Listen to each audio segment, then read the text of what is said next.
What's up, everyone, and welcome back to Robust Trending Gist, the channel where we break down stories that are making waves online. Today, we are looking at a video that has sparked a lot of anger, frustration, and debate. It is a scene from Dubai International Airport, one of the most modern and luxurious airports in the world. But what it shows is anything but luxury. Nigerian passengers heading home were allegedly assigned a boarding gate that had absolutely no seats, forcing them to sit on the floor while they waited to board. Is this a simple mistake, or is it a sign of something more disrespectful?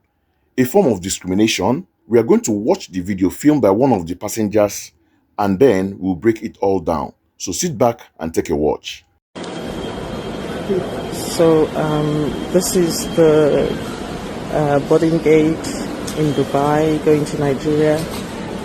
I hope this gets to the Minister of Aviation. Can you see they've not provided seats for us going to Nigeria, whereas all the other boarding gates, they have people seated with seats provided for them. And when we asked them, they were like, well, there's nothing they can do, that we just, if we want to sit down, we go to any of the restaurants nearby, and this is the gate they provided for us. People are just sitting on the floor, standing up, and this is so unfair. I hope our government can do something about this. This is not right. They shouldn't be treating us Nigerians like this. It's so unfair. So I hope the Minister of Aviation can look into this. I know you've been doing a very good job. We're all proud of you, and we hope that you can also help us get this corrected. This is not normal. This is absurd, and it's so unfair.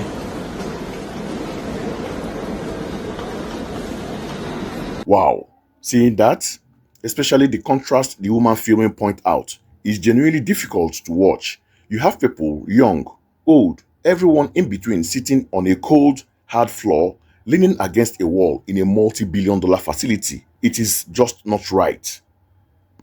So, let's get into the critical take. There are three key things we need to unpack here. First, the obvious disrespect, honestly. This isn't just about a lack of comfort. It's about dignity. Air travel is already stressful.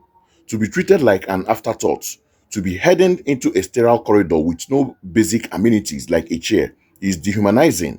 The passenger who filmed this did an excellent job of showing the contrast.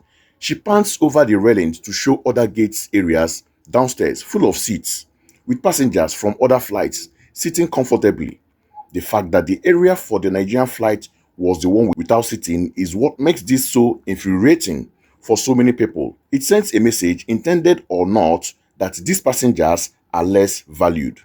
Secondly, who is responsible for this?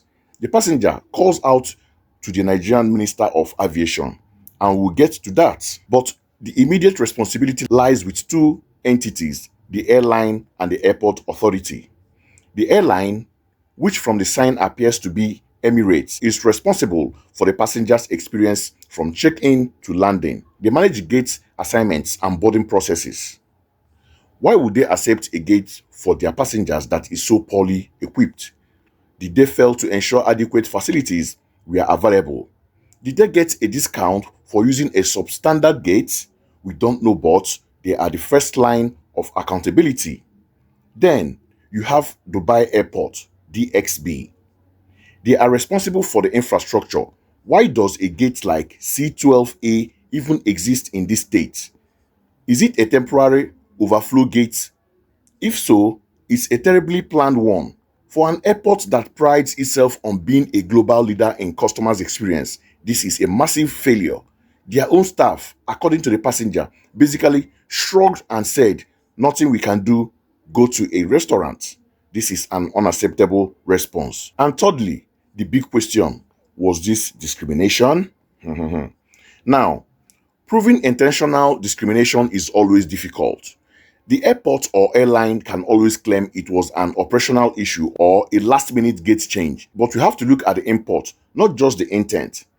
The impact here is that passengers flying to a specific African nation were treated in a way that passengers flying to other destinations were not. When you isolate one group for substandard treatment, it looks, feels, and functions like discrimination, regardless of the official excuse.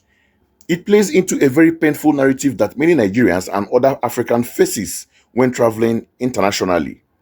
The woman's appeal to her own government is a cry for help. She is asking, will my country stand up for me when I'm treated this way abroad? The Nigerian government can and should demand an official explanation from both Emirates and Dubai Airport.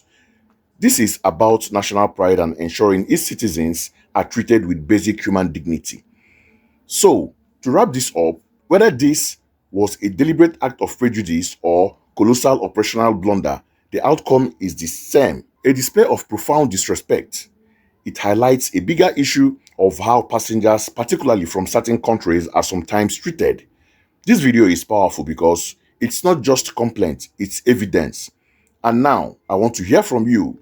What do you think is going on here? Was this a simple mistake or a clear case of discrimination? Have you ever experienced anything like this while traveling? Please drop your stories and your thoughts in the comments below. Let's talk about it. So, thank you for tuning into Oba's Trending Gist. If you found this breakdown insightful, please hit that like button, share this video so more people are aware of what is happening, and of course, subscribe for more. I am Oba and I will catch you in the next one.